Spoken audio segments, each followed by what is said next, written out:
a Spanish brand that is actually based on France. Wow, you're amazing. Hello everybody, it's your boy Sean again with another facts video with JC's Home Finds Vlogs. Like all things fabulous, we are here to explore again another brand, which is Balenciaga, taking a deep dive on its company and its founder. So hug your Balenciaga bags close, get yourself warm, and let's get started.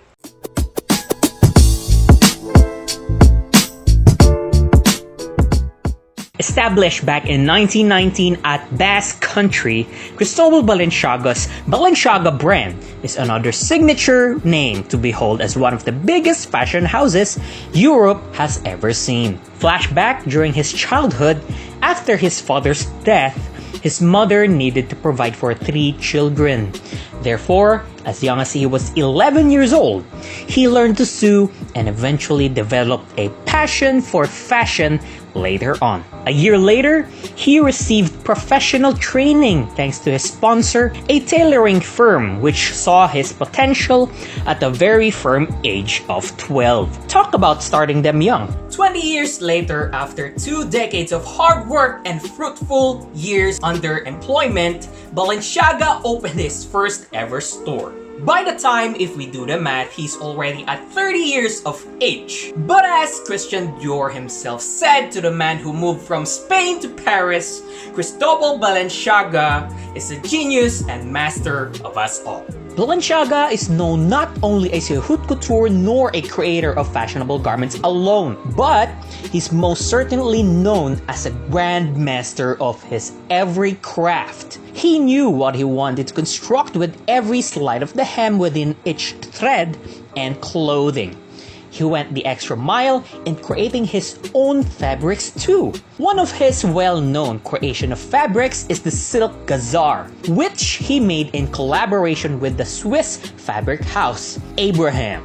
In the 1950s was when he shined the greatest, when he contributed significantly to how women dressed. Balenciaga's popularity exploded when he created never-before-seen shapes on garments and outfits on the 50s all the way to the 60s and early 70s. Most of his inventions, to name a few, includes the ballroom hem dress, the sack dress, and the baby doll dress. He never believed or got influenced whatsoever by the fashion norms back in his day. When the women of the world around him were donning cinched waists and hourglass-style dresses, Balenciaga went on to create his own diametrically opposite. And speak of the devil, it was the iconic sack dress. That truly appealed during the 60s. It features a short, loose, and unwaisted dress which really made you look like wearing a sack, but in the most eye-appealingly manner.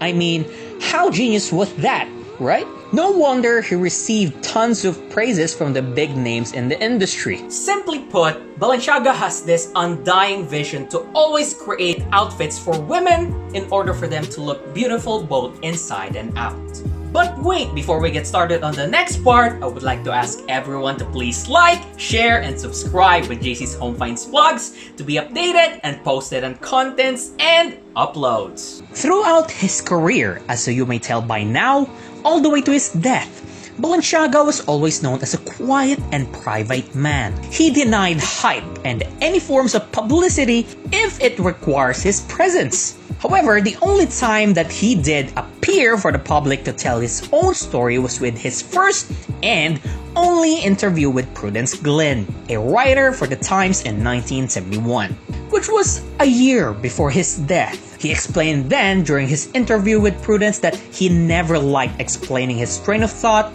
to anybody, though his hard work and spectacular dresses and any sorts of things he did spoke for him.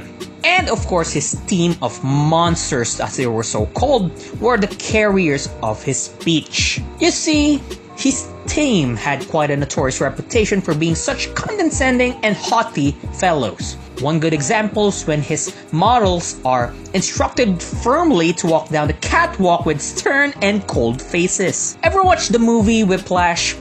Ever saw that balded guy played by J.K. Simmons? That kind of level of notoriety. Now answer my question. Answer! Louder! I'm upset. Therefore, high standards through executing meticulosity and perfection is of most sacred. To the dismay of editors and photographers, Balenciaga is actually one of the first people who insisted on using their in-house models for photo shoots. But anyway, on the brightest side of things, Balenciaga actually dressed the most chicest flight attendants in European aviation. The Air France in-flight coordinators of 1968 were possibly the most stylish cabin crew of all time. And it isn't even an overstatement. I mean, just look at these beauties. With such features of white linings and detailing, and the contrast of the base darker color, just imagine walking down to the rear cockpit to take a bathroom break and just see those ladies in such elegant uniform. Pizzazz! Nearing his death at the ripe age of 77 years old, Cristobal Balenciaga died of a heart attack in a hospital on 23rd of March in the year 1972. 3 years prior to that, in 1968, however, Balenciaga had already closed down his fashion couture house in Paris, to which he made his glory and many victories.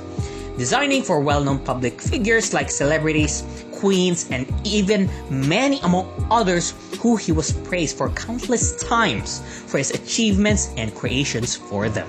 He was so talented and recognized that despite him being officially retired and all of his shops are already closed down in both his home country and Paris, he was approached and requested still by a former caudillo or high-ranking officer's daughter who goes by the name of Cadiz Maria del Carmen Martinez Bordeaux. In 16 days after the future Duchess' wedding, Cristobal Balenciaga met his end. With such a big reputation surrounded around his heart and lauded by many different names around the big industry, and I can't even stress this enough at this point, like Dior, Givenchy, Chanel, and many among big names, it just goes to show how much working in silence and its achievements could possibly do. With all that being said, hard work is always the best noise you could ever produce as a working man. And Cristobal Balenciaga is one of the finer examples to follow. And that is all for today with this video. Thank you so much once again for joining me. I'll see you in the next one, and I hope you learned something new today. Stay fabulous as always.